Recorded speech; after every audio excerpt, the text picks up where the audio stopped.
The Little Pioneer by Adam Hancher. Read by Josiah Crandall.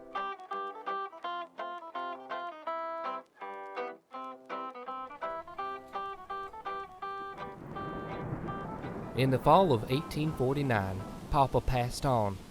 He left us a new homestead, but it was so far away. "A new life," declared Ma, as we piled our belongings into the rickety wooden wagon. Spring had arrived and we were moving to California. We gathered at the edge of independence, 4 families, all moving west.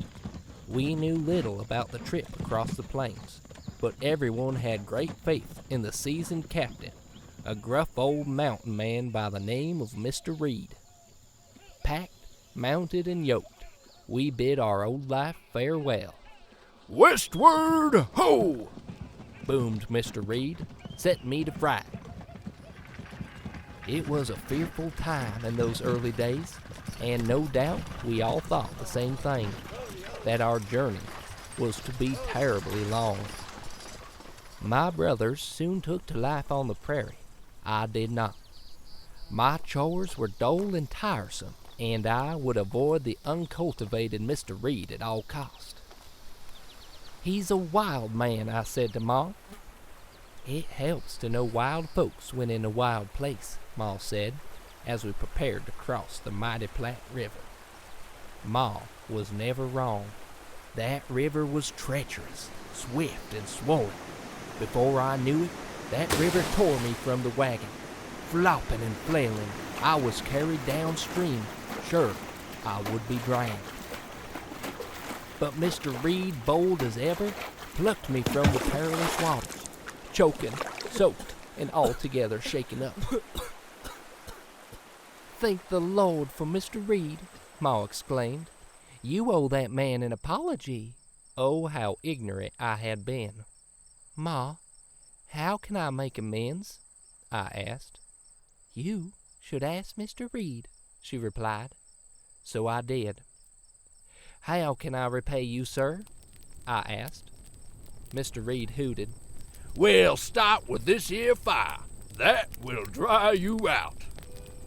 With fire came toasted bread, biscuits, and buffalo stew.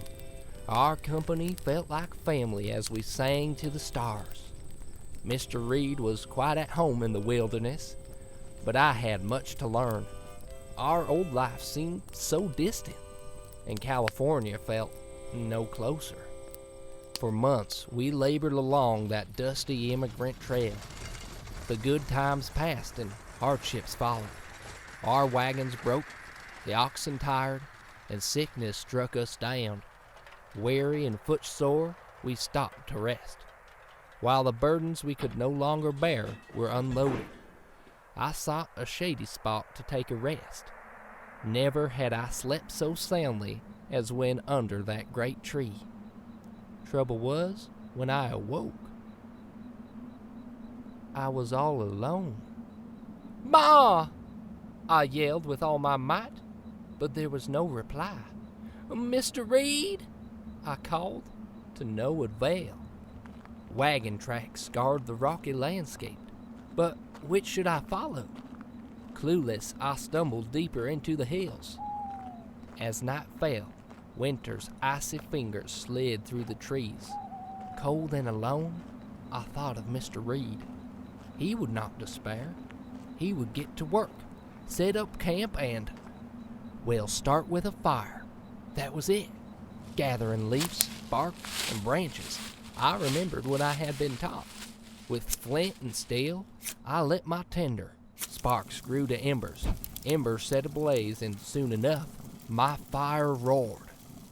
Oh, how that fire lifted my spirits. I felt safe in the warmth. But with the fire shining bright, I could see creatures all around me. Mice rustled underfoot, owls hooted overhead, and what was that creeping towards me out of the shadows? A bear! Ragged and wild, it staggered out of the darkness, fearsomely mad. But folks must be wild in a wild place. So cornered and panicked, I pulled the branch from the fire. "Not now, bear!" I shouted. "Whoa! coughed Mr. Reed, a-praying through the smoke. I ain't no bear. What a relief it was to see that face.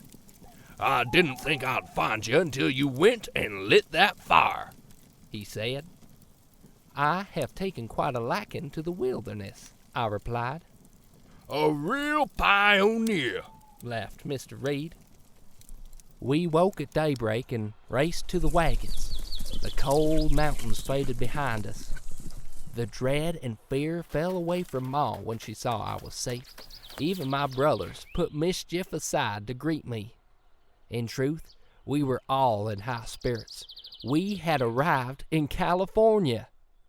Our company shared its final goodbyes as we bid farewell to life on the trail. "Westward ho!" I shouted. Our new lives lay just over the hill. For us, and for Mr. Reed, too.